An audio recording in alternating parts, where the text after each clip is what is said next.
Hello दोस्तों, नमस्कार।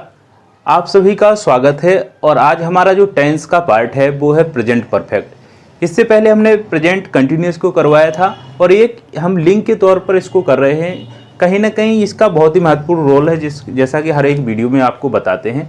और इसका कारण क्या है? कारण आपके एक्टिव पैसिव नरेशन, जो आपके सबसे बड़े और सबसे बढ़िया आपके टॉपिक होने वाले हैं।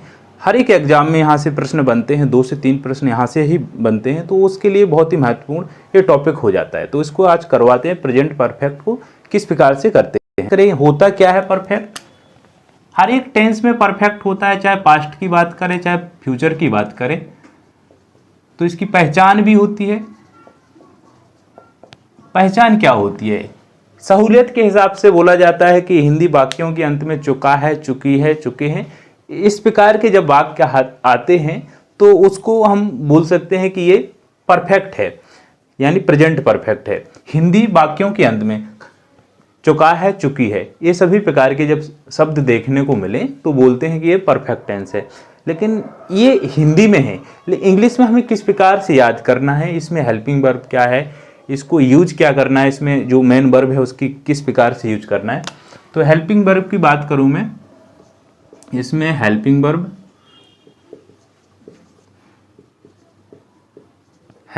इसमें होती है हैज, हैव, और इसमें मेन वर्ब का हमेशा थर्ड फॉर्म लगता है। मेन वर्ब का हमेशा थर्ड फॉर्म, जैसा कि मैंने बताया है कि वर्ब के फॉर्म कितने होते हैं, तो 5 फॉर्म होते हैं। मैं बात कर चुका हूँ, फर्स्ट, सेकंड, थर्ड और फोर्थ और फिफ्थ। तो 5 फॉर्म होते हैं, जिसमें से तीसरा फॉर्म इसमें लगाते हैं प्रेजेंट परफेक्ट में। हिंदी वाक्यों के अंत में चुका है, चुकी है, इस प्रकार के जब सेंटेंस रहते हैं। लेकिन ऐसा नहीं पूछा जाता है पेपर में, चुका चुकी से कोई मतलब नहीं है, हमें तो इंग्लिश से मतलब है ना। तो इसका सबसे पहले क्या होता है, स्ट्रक्चर देखते हैं। स्ट्रक्चर होता क्या है, स्ट्रक्चर क्या क्या होता है इसमें। सबसे पहले, जैसा कि हर एक स्ट्रक्चर में हम सब्जेक्ट को करते हैं, तो सब्जेक्ट इसमें भी होता है पहले नंबर पे। फिर होता है इसमें हेल्पिंग वर्ब। हेल्पिंग वर्ब में क्या है, जो आपकी हैज है और हैव है। हेल्पिंग वर्ब ब्रैकेट में लिख सकते हैं, हैज, हैव, और इसके बाद आएगा आपका मेन वर्ब। मेन वर्ब में थर्ड फॉर्म रहेगी आपकी, हमेशा थर्ड फॉर्म यूज होगी, चाहे नेगेटिव बनाए, चाहे इंट्रोगेटिव बनाए, चाहे डबल इंट्रोगेटिव बनाए। और इसके बाद मैं बात करूं ऑब्जेक्ट, और इसके बाद आता है अदर वर्ड। ये सभी स्ट्रक्चर जो आपको ध्यान देना है हर एक टेंस में, और हर एक टेंस के टाइप में स्ट्रक्चर को विशेष ध्यान देना है कि किस प्रकार से करना है। इसी से ही पूरे हम हर एक सेंटेंस को कर पाएंगे, क्योंकि स्ट्रक्चर ही मेन आपका पार्ट होता है। तो एक सेंटेंस, जैसे कि हमें बात करें हैज की, जो यूज करना है वो किसके साथ में करना है, हेल्प का यूज, हैव का यूज करना है वो किसके साथ में करना है। तो हैज का यूज होता है, हैज होती है आपकी सिंगुलर फॉर्म, है ना। सिंगुलर, सिंगुलर के साथ में हमें क्या यूज करना है, हैज का, और हैव का यूज करना है प्लूरल के साथ में। हैव का यूज करना है प्लूरल के साथ में, ठीक है। अब ये सिंगुलर फॉर्म क्या होते हैं, थर्ड पर्सन, थर्ड पर्सन होते हैं सिंगुलर। जैसे कि मैंने पर्सन बताया था, थर्ड पर्सन होता क्या है, थर्ड पर्सन होता है ही, सी, इट, या किसी का सिंगल नाम, इसको थर्ड पर्सन बोलते हैं। थर्ड पर्सन या सिंगुलर नंबर, इनके साथ में हमें हैज का यूज करना है और हैव का यूज करना है प्लूरल नंबर के साथ में। प्लूरल नंबर बोले तो ये होता है सेकंड पर्सन, प्लूरल नंबर होता है सेकंड पर्सन। सेकंड पर्सन में क्या क्या आता है, इसमें आता है यू, बी, दे, है ना, और इसमें आई भी आ जाएगा। ये आई क्या होता है, आई यहां से मैं लिखवा देता हूं, ये होता है आपका फर्स्ट पर्सन। आई को बोलते हैं फर्स्ट पर्सन, है ना। तो आई के साथ में भी हमें हैव का यूज करना है। बाकी थर्ड पर्सन है ही, सी, इट, सिंगल नेम, और एक से ज्यादा नाम रहेंगे तो वो प्लूरल हो जाता है, इसके साथ में हमें हैव का यूज करना है। बस इतना है। इसके बाद बाकी जितने भी टेंस हमने बनाए हैं उसी के हिसाब से इसको बनाना है। एक मैं ले लेता हूँ सिंगुलर का, एक ले लेता हूँ प्लूरल का। इसका यूज क्या है, इसका महत्व क्या है, क्यों इसको बनाते हैं? देखो, बनाने का कारण यही है कि आगे जो भी टॉपिक होंगे वो सब इससे रिलेटेड होंगे और कहीं ना कहीं इनका पूरा पूरा यूज होगा। तो हमें अभी बनाना, धीरे धीरे बनाएंगे और धीरे धीरे इसको सीखते जाएंगे तो हमें ज़्यादा इसका बोझ नहीं पड़ेगा, हमारे माइंड पर भी स्ट्रेस नहीं आएगा, है ना। तो कर सकते हैं, एक सिंगुलर का लेते हैं।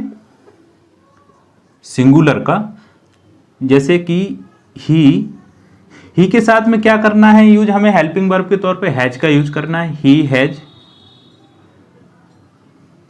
थर्ड फॉर्म लगेगी वर्ब की, जो मेन वर्ब है उसकी थर्ड फॉर्म होगी। तो इसमें क्या आ जाएगा आपका थर्ड फॉर्म में, रिटर्न अ बुक, है ना। He has return a book, ये थर्ड फॉर्म है आपकी मेन वर्ब की। इसमें हमेशा यूज होना है मेन वर्ब की थर्ड फॉर्म। और ये आपका क्या है, ये है आपका हेल्पिंग वर्ब और ये सब्जेक्ट है आपका सिंगुलर अथवा थर्ड पर्सन। इसको थर्ड पर्सन बोलते हैं, सिंगुलर को थर्ड पर्सन बोलते हैं। यही नाउन है आपका, थर्ड नाउन भी बोल सकते हैं, थर्ड पर्सन नाउन या सिंगुलर नाउन। ये सब्जेक्ट होता है, ये आपकी है ऑब्जेक्ट, और बुक है जो आपकी ऑब्जेक्ट है ना। तो इस प्रकार से इसको बनाना है। अब कोई बोलेगा कि इसको हमें प्लूरल में चेंज करना है, तो प्लूरल में चेंज करना पड़ेगा आपको इस हेल्पिंग वर्ब का। तो किस प्रकार से करेंगे? एक आप प्लूरल का ले सकते हैं, जैसे कि यू का, बी का, दे का, आई का। आई को हम थर्ड फर्स्ट पर्सन है, उसको हम इसमें प्लूरल के हिसाब से लेते हैं, क्योंकि आई के साथ में भी हमें हैव का यूज करना है ना। तो इसको मैं रब करता हूं।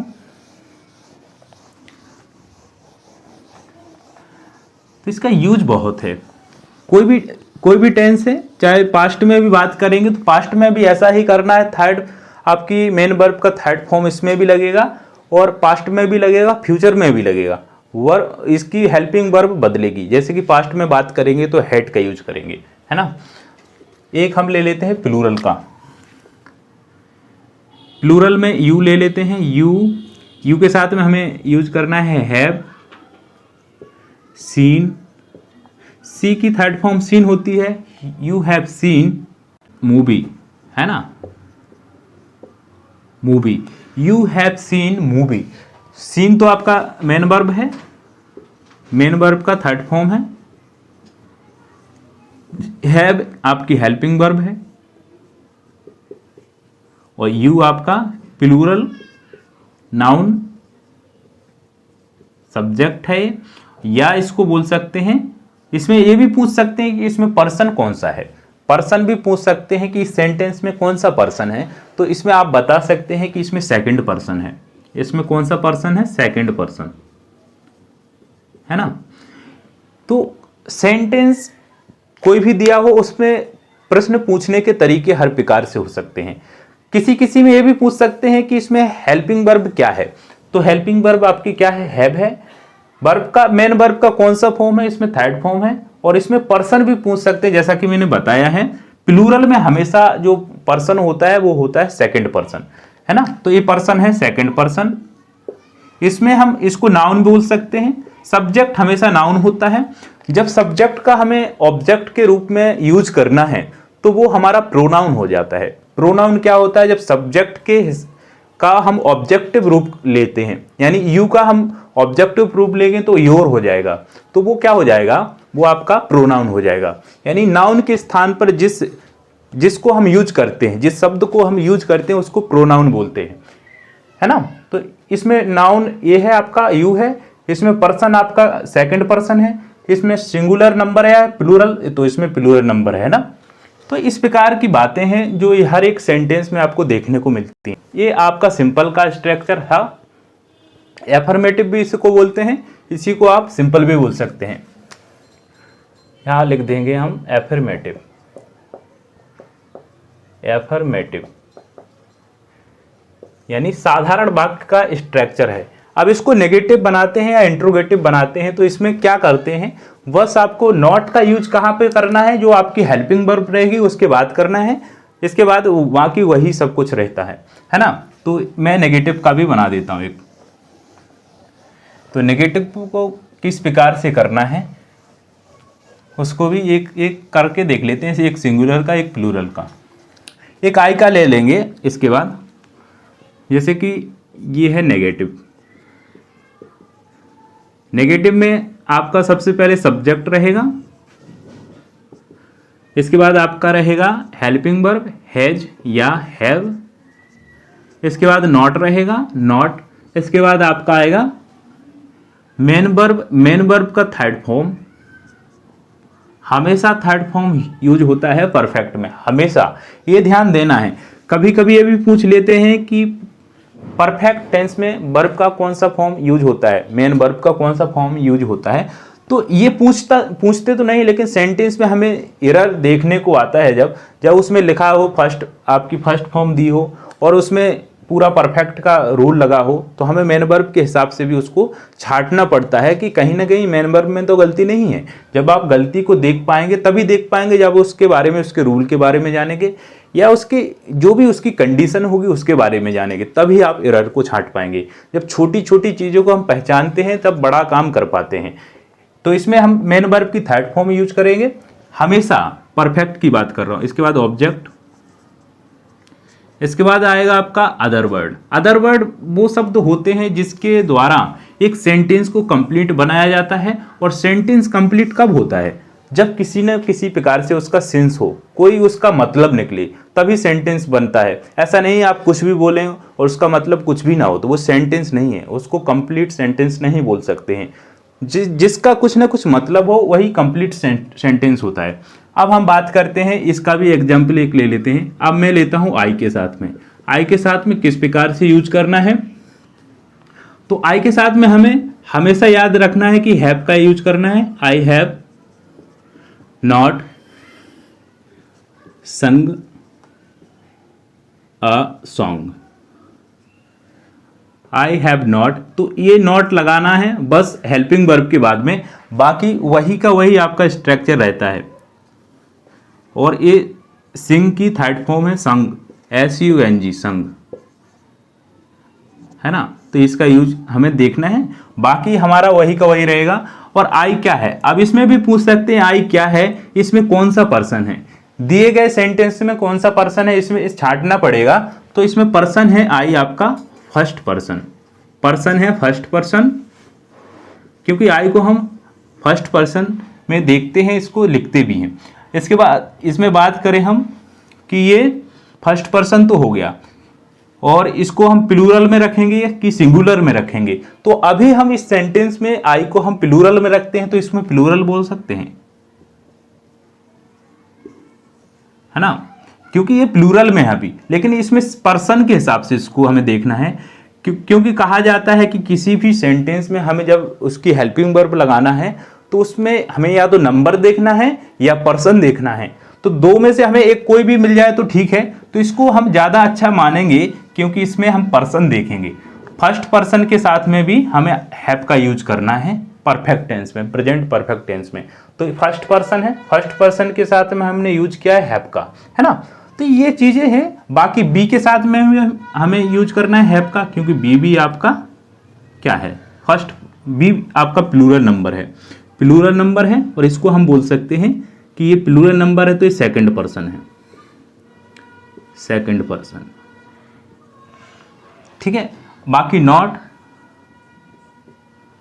और थर्ड फॉर्म लगाएंगे किसी की भी, जैसे कि लर्नड, अब तो इस चेंज भी होने लगी लर्न की, तो ND लगाने लगे learned. We have not learned a lesson, ठीक है। तो हम क्या नहीं करते हैं कि पाठ याद नहीं कर चुके हैं, ऐसा बोल सकते हैं। कोई भी लेसन है उसको याद नहीं कर चुके हैं, तो इसकी थर्ड फॉर्म में अब NED लगने लगा है, ठीक है, NEND, लैंड। पहले लैंड होता था लेकिन ये नया रूल आ गया इसमें, है ना। तो इस प्रकार से हम बना सकते हैं, आई का भी बना दिया, बी का भी बना दिया, है ना। तो आज हमने ये जाना है कि प्रेजेंट परफेक्ट को किस प्रकार से बनाते हैं, उसमें पर्सन होते क्या है। पर्सन का मैंने अलग से एक वीडियो बनाया है जिसमें वर्ब के बारे में भी चर्चा की मैंने, वर्ब के जितने भी प्रकार हैं उसके बारे में भी बताया, फाइनाइट, नॉन फाइनाइट। फाइनाइट के भी 3 प्रकार बताए थे मैंने और नॉन फाइनाइट के भी 3 प्रकार बताए थे। तो इसमें हमने नेगेटिव तक जाना। इंट्रोगेटिव का स्ट्रक्चर होता क्या है, थोड़ा सा है। इंट्रोगेटिव मैं बताऊंगा आगे वीडियो में। बस इसमें आपकी जो हेल्पिंग वर्ब है वो सब्जेक्ट से पहले रखनी है, बाकी ज्यों का त्यों रहता है। ऐसी डबल इंट्रोगेटिव जो WH फैमिली है उसको आगे करना है, बाकी आपके पास हेल्पिंग वर्ब, फिर सब्जेक्ट, फिर मेन वर्ब। थर्ड फॉर्म रहेगा मेन वर्ब का, इतना ध्यान देना है, बाकी वही रहेगा। तो आगे हम देखेंगे इंट्रोगेटिव, डबल इंट्रोगेटिव के बारे में, बहुत ही अच्छा टॉपिक रहेगा। और इसके बाद परफेक्ट हो जाएगा, फिर परफेक्ट कंटिन्यूअस के बारे में कंटिन्यू चर्चा करेंगे। अगले वीडियो में मिलेंगे, तब तक के लिए नमस्कार।